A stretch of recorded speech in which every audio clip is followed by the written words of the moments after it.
Christine, bonjour. Bonjour. Depuis combien de temps tu proposes des stages de tantra? Ça doit faire une vingtaine d'années maintenant. Le temps passe. Comment tu as commencé Comment j'ai tant... je dirais plutôt... Qu'est-ce qui t'a amené au tantra? Je veux dire, le tantra est arrivé sur mon chemin. À un moment donné, après un chemin personnel, suite à divorce, séparation, thérapie, psychanalyse, massage, rebirth, enfin tout un long chemin que j'ai fait pour moi. Et à un moment donné, j'ai croisé le tantra. Et là, j'ai senti que, c'est pas que j'étais arrivée, mais je suis chez moi là.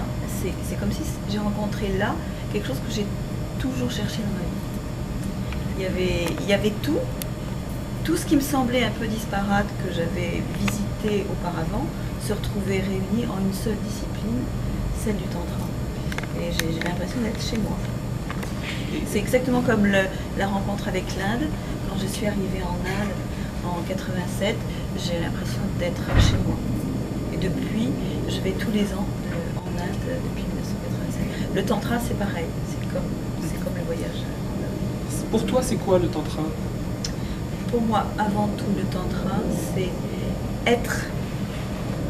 Et ce sont deux êtres qui ont trouvé quelque chose de leur essence, d'être au centre de soi, qui se rencontrent dans cette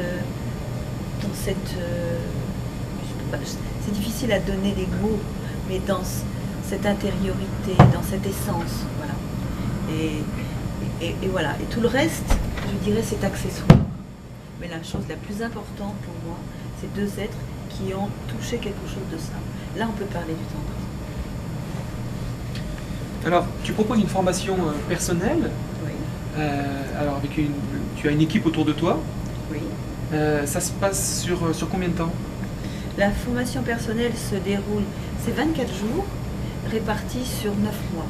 C'est un peu l'idée d'une grossesse, hein, d'arriver à maturation, pour passer d'une étape à une autre. On ne change pas vraiment, je veux dire, on réalise qui on est. C'est ça vraiment l'axe dans lequel je donne cette formation de tantra, dans laquelle évidemment le corps est inclus, dans laquelle la dimension de la relation est incluse, la transformation de l'ombre, qui suis-je, c'est-à-dire vraiment trouver son essence, être au centre de soi, pour arriver après ce chemin-là. Je dirais que le tantra commence à la fin de la formation. Elle a lieu où, la formation? Elle a lieu partiellement dans la région parisienne et dans l'est de la France, à côté de Dijon, dans un très bel endroit qui s'appelle le Château Bellevue, qui est un endroit qui a été fait pour le tantra. Et ça s'adresse à qui alors?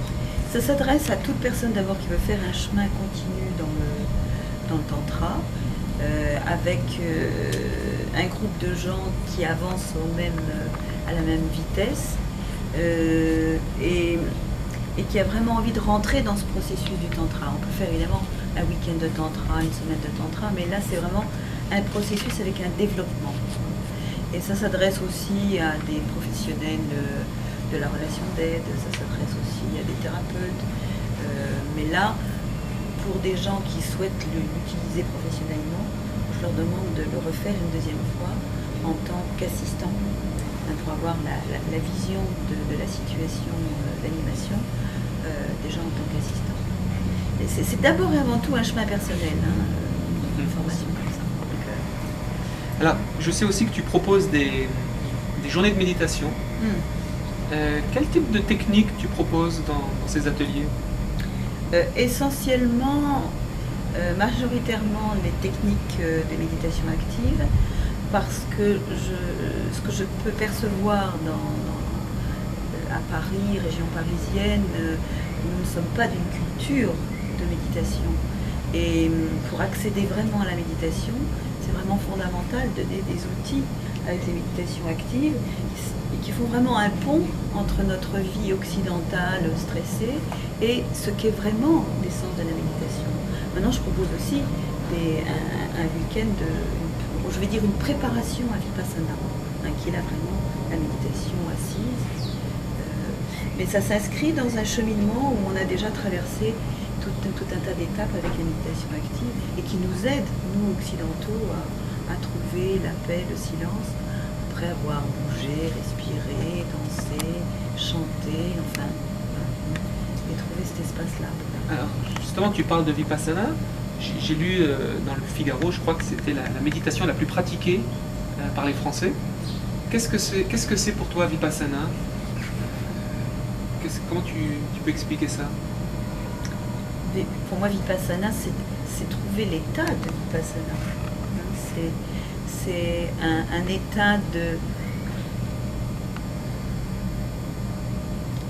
repos, de silence, paix, immensité, communion avec l'univers tout entier, réunion, unicité avec soi-même, espace, cœur. Je ne peux pas dire autre chose que ces mots-là. Expliquer ce qu'est Vipassana, c'est un état intérieur qui vient évidemment de l'immobilité, la présence,